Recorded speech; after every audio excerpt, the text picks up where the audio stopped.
Бальзам и чай и микстура от кашля. Сохраните, обязательно пригодится. 1. Бальзам от кашля. 500 граммов толченых ядер грецких орехов, 300 граммов меда, 100 граммов сока алоэ смешать, добавить сок из 4 лимонов.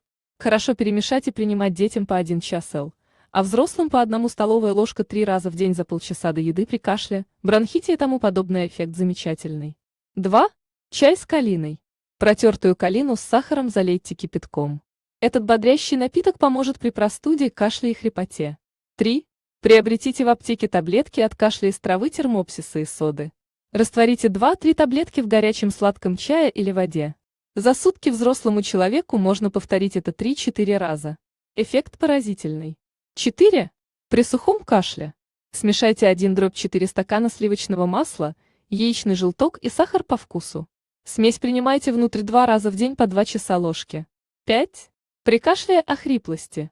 Отварить 1/2 стакана изюма в 1 стакане воды, добавить 1 столовая ложка сока репчатого лука.